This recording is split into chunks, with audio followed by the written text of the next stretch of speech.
네, 목회자로서 대화를 하다 보면 자연스럽게 삶을 나누고 또 신앙 상담도 하고 그렇게 되는데요. 어떤 경우에는 좀 듣다 보면 저건 아닌데, 그건 하나님의 뜻이 아닌 것 같은데 라고 이렇게 명확하게 깨달아지는 경우가 있어요. 하지만 대부분의 경우에는 그렇게 확 겉으로 드러나게 하나님 뜻이 아닌데 이렇게 알게 되는 경우는 많지 않습니다.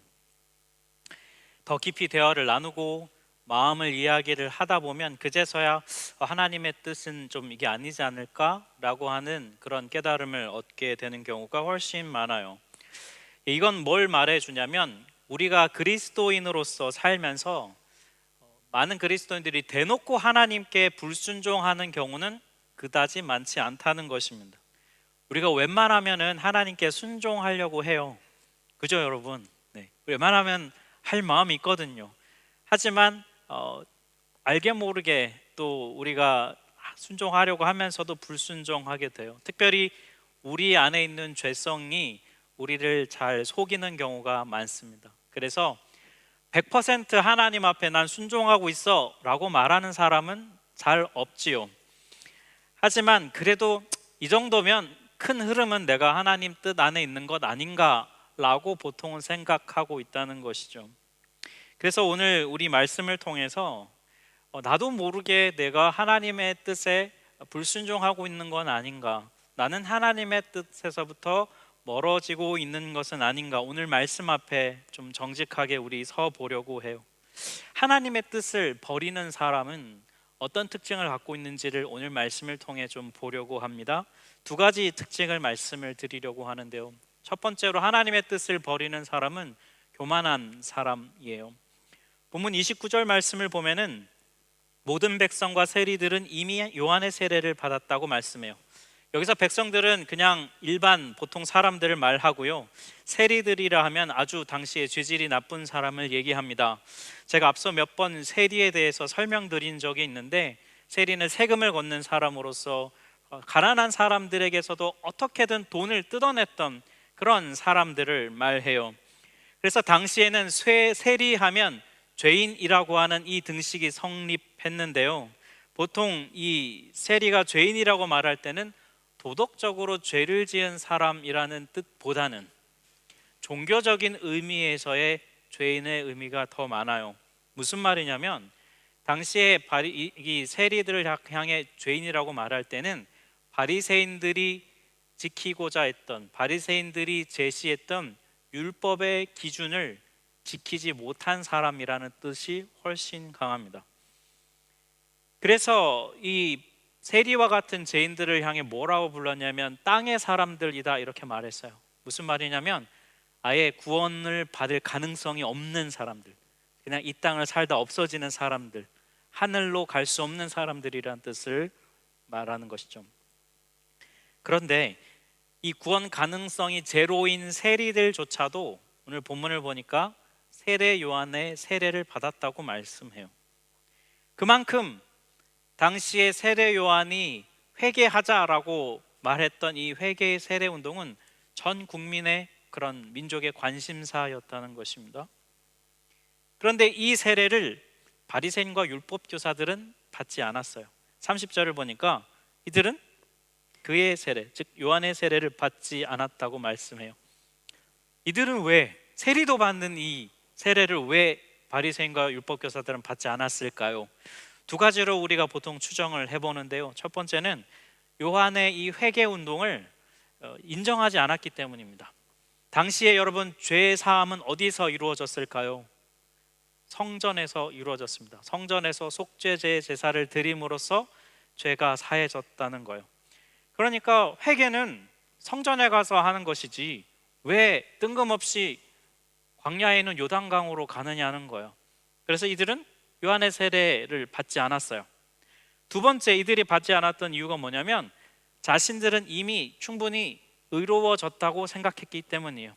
이들은 성전에서 제사를 드리고 속죄제를 드리고요, 그리고 하나님이 주신 율법을 잘 그 규정을 지키고 있기 때문에 자기는 이미 그것으로 인해 충분히 의롭다고 생각했어요. 그러니까 굳이 요단강까지 가서 머리를 들이밀고 세례를 받아야 할 필요성을 이 바리새인과 서기관들은 느끼지 못한 것이죠. 그래서 이들이 세례를 받지 않았는데요, 이에 대해서 30절이 뭐라고 평가하냐면 그들을 향한 하나님의 뜻을 버렸다라고 성경은 평가하고 있어요. 도대체 세례 요한한테 세례를 받는 게 그게 뭐길래 하나님의 뜻을 버렸다고 성경은 말하고 있을까요? 앞서 누가복음 3장 3절 말씀을 보면은 요한이 세례를 베풀 때에 회개의 세, 즉 죄사함을 받게 하는 회개의 세례를 전파했다고 말씀해요.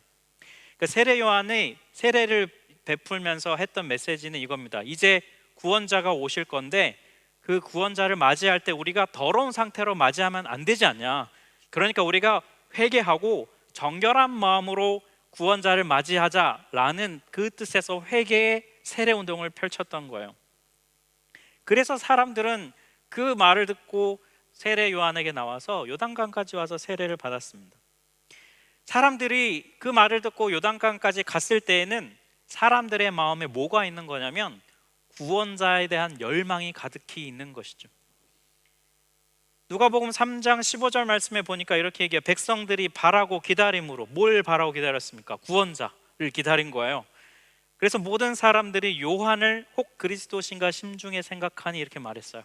그래서 그리스도라는 헬라어는 히브리어의 메시아, 즉 구원자라는 말과 같은 말이에요. 사람들이 구원자를 너무나 기다린 거예요.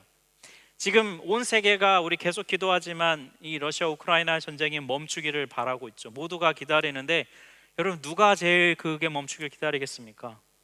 바로 우크라이나에 있는 백성들이겠죠. 가장 고통받는 사람들, 그 자리에 있는 사람들. 그 심정으로 당시 백성들은 이 구원자를 기다린 거예요. 이게 얼마나 간절했으면 뭐라고 생각했냐면 혹시 요한이 그 구원자가 아닐까라고 생각할 정도였다는 거예요. 성경에 보면 요한이 분명히 얘기합니다. 난 그리스도가 아니다 라고 말했음에도 불구하고 사람들은 혹시 아닐까라는 마음을 가졌다는 거죠. 그만큼 구원자를 간절히 바랬다는 거예요. 그런데 바리새인과 율법 교사들에게는 이 간절함이 없는 것입니다. 여러분, 바리새인과 율법 교사들이 하나님의 말씀을 모르지 않아요. 이들은 율법 전문가였습니다. 여러분, 그래서 오히려 하나님의 뜻이 무엇인지를 묻고 구하는 겸손하고 순전한 마음이 이들에게는 없었어요. 그리고 이들이 알고 있는 그 율법 지식이 오히려 하나님으로부터 이들을 멀어지게 만들었다는 것입니다. 이런 율법 교사 바리새인들에 대한 성경의 평가가 뭐라고요? 그들 자신을 위한 하나님의 뜻을 버렸다라는 것입니다. 정말 무서운 말이에요. 여러분, 세례 요한은 구원자가 아니에요. 그러니까 사실 세례 요한의 세례를 받지 않는다고 해서 구원을 못 받는 것은 결코 아니죠. 그런데 그럼에도 불구하고 예수님 앞에 나오기 전에 세례 요한에게 와서 세례를 받겠다는 이 태도, 혹은 세례 요한에게 세례를 받지 않겠다는 이 태도는 뭘 의미하냐면 바로 예수님을 거절하는 것과 연결되는 것입니다. 만약에 성경의 평가는 이런 거예요.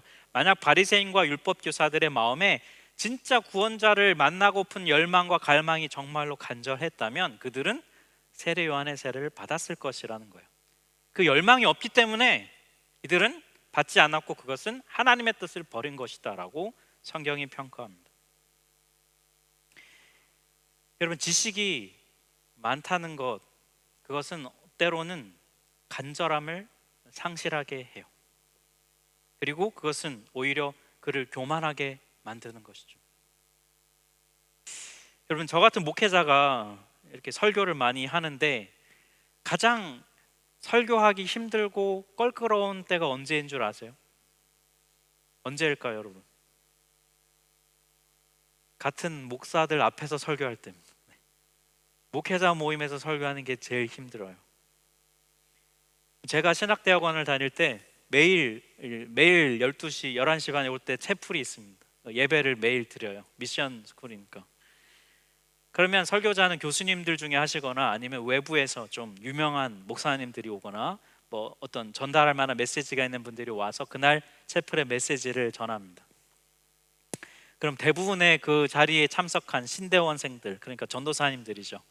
대부분 어떤 태도로 그 설교를 듣냐면, 그래 어디 한번 해보시지, 약간 이런 마음이에요. 네. 어디 한번 나에게 은혜를 줘 보시지, 약간 이런 태도로 네, 대부분 들어요. 물론 개 중에 아닌 분들도 있어요. 간절한 마음으로 예배하는 분도 있지만, 제가 3년 동안 다니면서 봤던 대부분의 경우는 그래 한번 해보자 뭐 이런 마음을 가지는 경우가 훨씬 많아요. 저는 어느 부류였을까요? 네. 뭐 왔다 갔다 했던 것 같아요. 제가 볼 때 저도 늘 그랬던 건 아니지만, 자신이 갖고 있는 신학 지식, 자신이 갖고 있는 성경 지식이 워낙 많다 보니까 어떤 설교 들으면 저거는 원문의 뜻이 아닌데 뭐 이런 생각이 드는 거죠. 저기서 말하는 핵심 메시지가 저게 아닌데 뭐 이런 생각이 자꾸 드는 거죠. 판단하는 마음들이 자꾸 막 드는 거예요. 그러니까 그 지식이 가득한 여러분, 그렇게 하면 은혜가 되겠습니까? 어디 한번 해보시지 않은데 여러분, 그게 간절함이 생길 수가 없지요.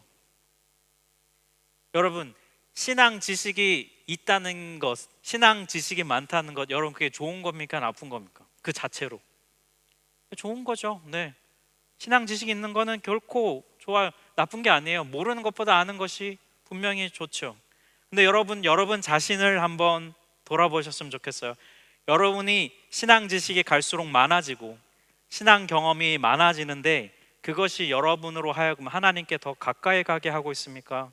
아니면 하나님으로부터 멀어지게 하고 있습니까? 여러분이 알고 있는 그 신앙 지식이 하나님을 향해 더 간절히 나아가도록 하게 하고 있습니까? 아니면 그냥 알고 있는 거니까 대충 넘어가게 하고 있습니까? 여러분 안에 있는 신앙 지식은 여러분의 태도를 어떻게 만들고 있나요? 진짜 올바르고 참된 신앙 지식은요, 우리를 겸손하게 합니다. 그리고 공부를 제대로 한 사람들은요, 그래서 박사학위를 받은 사람들은 꼭 뭐라고 얘기하냐면, 제가 아는 게 없어서 그런 얘기 많이 해요.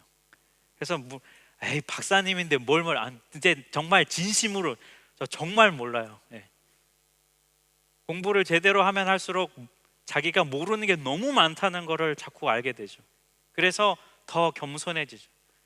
근데 꼭 어설프게 많이 하는 사람들이 있어요. 어설프게 이것저것 많이 하는 사람들이 꼭 말도 많고 막 다 아는 척을 많이 해요. 찔리는 분이 많으신가요? 네. 신앙 지식도 마찬가지입니다. 하나님에 대한 올바른 지식, 참 올바른 신앙 지식을 가지면요, 사람이 갈수록 겸손해져요.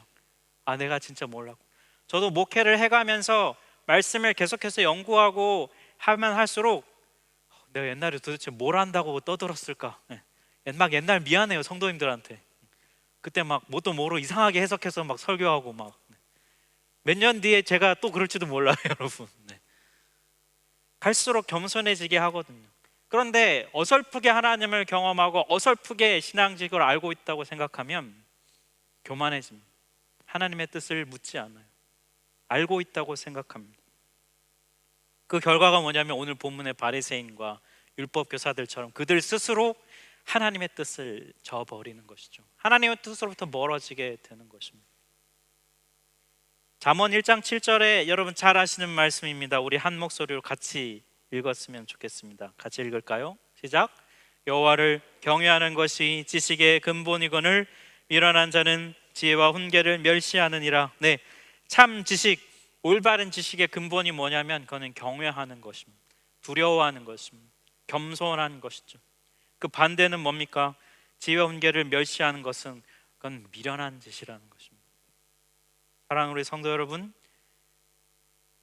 만약 내 안에 어설프게 알면서 한두 번 그냥 경험해 봤으면서 다 안다고, 그건 이런 거라고 그냥 착각하는 그 교만함이 우리 안에 있거들랑 속히 버리십시오. 그건 우리를 하나님의 뜻으로 인도하지 못합니다.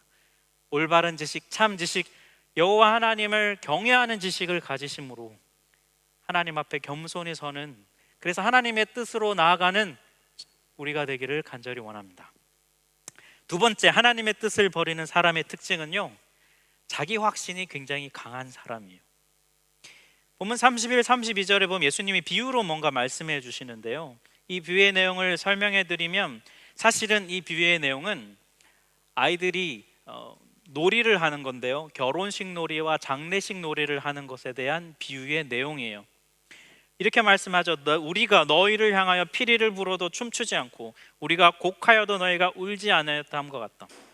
여러분, 결혼식은 축제잖아요, 그죠? 그러니까 막 피리를 불고 흥겹게 춤추고 하는 그런 놀이를 애들이 하는 거예요. 또 장례식은 어떻습니까? 슬프니까 곡을 내서 소리 아이고 아이고 하면서 슬픔을 표현해 주는 사람, 아이들이 그런 흉내를 내면서 노는 거예요. 이게 좀 상징적인 비유인데, 결혼식은 기쁜 놀이고 장례식은 좀 슬픈 놀이에 해당되는 겁니다. 그래서 만약에 내가 기분이 별로 안 좋으면 장례식 놀이를 할 수 있는 것이고, 내가 기분이 좋으면 결혼식 놀이를 할 수 있는 거예요. 그래서 이렇게 얘기가 해석이 됩니다. 이 세대의 사람들한테 야, 결혼식 놀이 하자, 야, 장례식 놀이 하자, 둘 다 제안했는데 둘 다 아무 반응을 하지 않았다라는 것을 이 비유에서 설명하고 있습니다. 도대체 이게 뭘 의미할까? 이어지는 말씀을 보면 알 수 있어요. 33절에 보니까 세례 요한이 와서 떡도 먹지 아니하며 포도주도 마시지 아니하며 너희 말이 귀신이 들렸다 하더니, 여러분, 세례 요한은 사람이 없는 광야에 가서 살았습니다. 그래서 거기서 두 가지만 먹었어요. 메뚜기하고 꿀. 그 두 가지만 먹었어요. 어떤 분은 꿀 먹었는데 유기농 잘 먹고 잘 살았네라고 생각하시겠지만, 오늘날 그런 꿀이 아니라 정말 그 생계유지만을 위한 걸 먹었다라고 이렇게 생각하시면 돼요. 한마디로 굉장히 금욕적인 삶을 그가 살았다는 거예요. 그러니까 그 세례 요한을 보면서 야, 광야에 가고 저것만 먹고 쟤 미쳤다, 저렇게까지 귀신이 들려가지고 제가 저러고 있다라고 사람들이 비난했다는 겁니다. 이거는 아까 앞에 비유에서 장례식 놀이에 해당되는 거예요. 힘들고 어려운 것. 그래서 이번에는 34절에 인자가, 예수님이 와서 먹고 마심에 너희 말이 보라 먹기를 탐하고 포도주를 즐기는 사람이다, 세리와 죄인의 친구다라고 비아냥거렸다는 거예요. 예수님은 당시에 창녀들, 그 다음에 세리들, 이런 죄인들을 무리와 섞여서 식탁 교제를 즐기셨어요.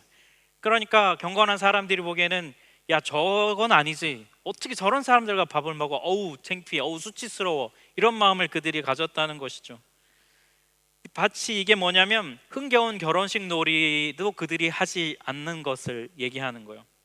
그래서 결국 예수님은 이렇게 하자고 해도 싫고 저렇게 하자고 해도 싫어하는 그들의 그 무반응, 복음에 전혀 반응하지 않는 그들의 그 모습을 보면서 꾸짖고 계신 거예요. 그래서 35절에 이렇게 결론을 내리시죠. 지혜는 자기의 모든 자녀로 인하여 옳다함을 얻느니라. 성경에서 종종 지혜는 하나님을 뜻해요. 근데 오늘 이 본문에서 지혜가 의미하는 게 뭐냐면 하나님의 구원 계획을 의미합니다. 그리고 모든 자녀는 누구냐면 세례 요한과 예수님의 뜻을 따라 그 구원의 뜻에 동참한 모든 믿는 자들을 말해요.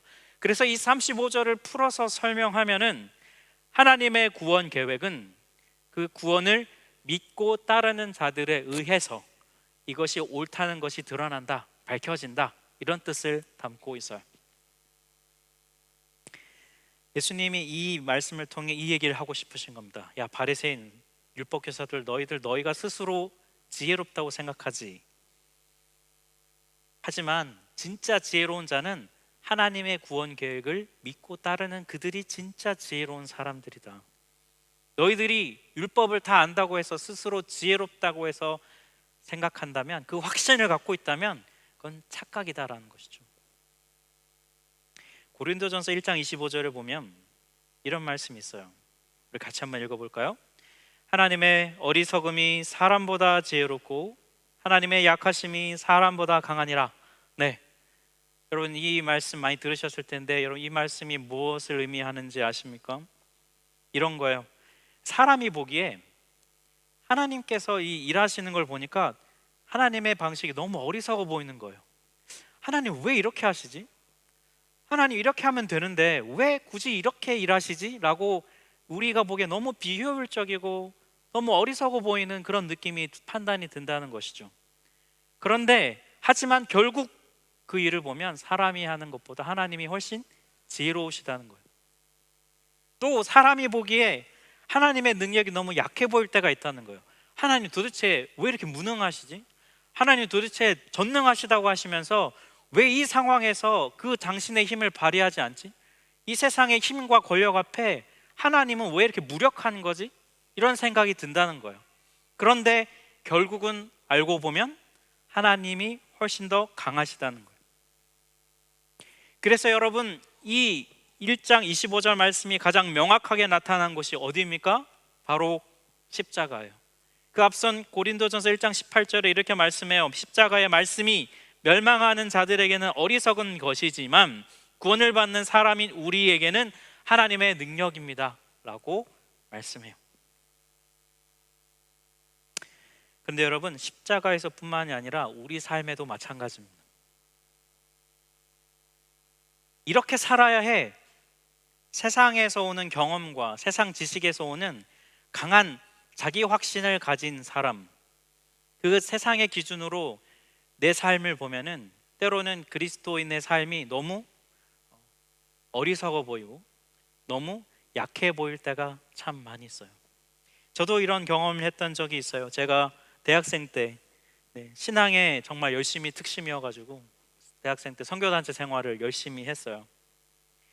남들은 막 일찍 군대도 갔다 오고 그러던데 저는 선배님들이 야 대학교 3학년 지나고 좀 리더도 섬기고 해야 좋다 그래가지고 그 말 듣고 늦게 갔어요. 그러니까 제가 3학년 말에 군대를 갔으니까 제가 또 재수를 했으니까 4학년 나이 때 이제 군대를 간 거죠. 그렇게 늦게 군대를 갔더니 다 나랑 동갑인 친구들은 갔더니 다 병장 이제 뭐 다 그런. 저는 그들을 통해 예수님의 긍휼을 느낄 수 있었어요. 저를 얼마나 불쌍히 여기는지, 이 나이에 군대 왔다고 저를 데리고 늘 매점을 가주고 저를 정말로 정말로 긍휼히 여겨줬어요. 늘 저희가 지나가면 너 어떡하냐, 너만 보면 한숨 나온다 이러면서 막 저를 많이 불쌍히 여겨줬어요. 근데 그들이랑 이제 저런저런 얘기를 막 나누는데 자기들의 이제 앞으로의 계획을 막 얘기하는 거예요. 나는 제대하면 앞으로 뭐 이런 자격증을 공부하고 있는. 제가 묻지도 않았는데 막 그런 얘기를 막 얘기하고, 또 어떤 친구는 보니까 이미 군대 들어오기 전에 막 열심히 일을 해서 몇 천만 원을 통장에 넣어놓고 들어온 거예요. 그래서 자기는 제대하고 나가면 요즘 PC방을 사업을 해가 돈을 많이 벌 거다 막 이런 막 그런 계획을, 그런 얘기를 이제 막 이렇게 듣고 나서 그날 밤에 이제 밤에 이제 자는데 잠이 안 오는 거예요. 나는 뭐 했나 이런 생각이 드는 거죠. 보니까 제 신앙에 어떤 그 선한 영향력을 미치려고 그렇게 열심히 섬기다가 군대 왔는데 신앙의 영향력은커녕 나 하나 살기도 힘들고, 저들은 보니까 막 돈도 벌어놓고 자기 계획도 착착착 져 있는데 저는 공부를 잘하는 것도 아니고 모아둔 돈도 없고 뭐 하나 특출난 게 없이 그냥 속된 말로 예수에 미쳐가지고 대학교 때 그냥 막 그 했던 그런 생각들이 드니까 제 자신이 너무나 한심하게 여겨지더라고요. 그래서 이런 생각을 했어요. 야, 내가 미쳤지. 내가 왜 그랬을까? 내가 제대하고 나가면 정신 차리고 내가 살아야지. 특히 좀 적당히 하자. 적당히 믿자. 내가 목사들이니까 교회를 안 나갈 수는 없고 나가지만 적당히 하자. 그런 마음을 갖고 있었어요. 물론 제대한 이후에 어떤 계기를 통해 하나님이 정신 차리게 하셔갖고 제가 이 자리에 있지, 아마 정신 안 차렸으면 지금도 어디서 적당히 하면서 제가 열심히 살아가고 있을 거예요. 여러분, 세상을 살면서 세상 지식과 경험에서 오는 자기 확신이 들 때가 있거든요. 이렇게 살아야 한다. 근데 여러분, 그런 것들이 우리 안에 자꾸 강해지면요, 나도 모르는 사이에 하나님의 뜻으로부터 멀어지게 돼요. 왜냐하면요, 하나님보다 자기 확신을 더 믿고 신뢰하기 때문입니다. 특히 나이가 들수록 더 그렇게 돼요. 여러분, 한 해 두 해 나이를 먹으면서 세상 경험과 지식이 막 쌓여갑니다. 그러면 시간이 지날수록 자라야 할 신앙은 자라지 않고 자기 확신만 자꾸 더 자라나게 돼요. 게다가 여러분, 자꾸 나이가 들어가면 나한테 이래라 저래라 하는 사람이 없어지잖아요. 그나마 결혼하신 분들은 내 옆에서 이래라 저래라 잔소리하는 사람이 있잖아요. 근데 그것도 자꾸 시간이 지나면 안 합니다. 왜요? 포기한 거죠. 포기해요. 그냥 그래 나는 그냥 살아라. 더 이상 말하지 않잖아요. 그리고 진짜 강한 자기 확신을 갖고 살면 살수록 우리의 마음의 눈과 귀는 멀게 돼요. 그리고 그 결과가 뭐냐면 하나님의 뜻으로부터 멀어지는 것입니다. 사랑하는 우리 성도 여러분, 내 자신의 판단과 내 경험을 믿기보다는 주님을 신뢰하시기를 바랍니다. 자기 생각과 자기 자아에 완전히 도취되어서 하나님의 뜻을 버리는 그런 우를 범하지 마시길 바라요. 여러분, 그거는 구원으로부터 멀어지는 것입니다. 오늘 본문이 분명하게 얘기해 주고 있지 않습니까? 그들을 향한 하나님의 뜻을 그들 스스로 저버립니다. 내 경험이 아니라 말씀에서 여러분 길을 찾으십시오. 그래야 그것이 사는 길입니다. 오늘 말씀을 통해 다시 한번 권면드려요. 여러분, 하나님의 뜻을 버리는 것, 하나님께 불순종하는 것은 그렇게 막 삶으로 막 적나라하게 나 불순종할 거야 이렇게 확 드러나는 경우는 많지 않아요. 오히려 교묘하게 드러납니다. 여러분, 분명히 신앙적인 열심을 가지고 예배도 하고 말씀도 읽고 큐티도 하고 봉사도 해요. 그런데 중요한 건 뭐냐면 오늘 말씀은 그런 우리에게 이렇게 질문합니다. 너가 알고 있는 너의 그 신앙 지식과 너의 신앙 경험이 과연 이전보다 너를 하나님께 더 가까이 데리고 가고 있느냐는 것입니다. 이전보다 너는 더 하나님을 사랑하고 있느냐는 것입니다. 이전보다 더 겸손하게 하나님 앞에 무릎 꿇고 엎드리고 있느냐는 것입니다. 너는 세상 경험과 너가 쌓아온 세상 지식을 신뢰하고 있느냐, 아니면 하나님의 말씀 앞에서 길을 찾고 있느냐라고 오늘 말씀 우리에게 묻고 있어요. 여러분, 하나님의 뜻에 인도함을 받고 싶으시죠? 하나님의 뜻이 내 삶에 이루어지길 원하시죠? 그렇다면 교만을 버리십시오. 자기 확신을 내려놓으십시오. 거기에서 하나님의 뜻은 발견될 수 없습니다. 바리새인과 서기관과 같은 태도가 있지 않은지 돌아보십시오. 그리고 혹여나 그런 태도가 있다면 그 즉시 그 자리에서 돌이키십시오. 그리고 나를 향한 하나님의 뜻을 구하며 겸손하게 하나님의 뜻을 물으며 나아가서 하나님의 뜻을 이루어가는 여러분 되시기를 주님의 이름으로 축복합니다. 우리 같이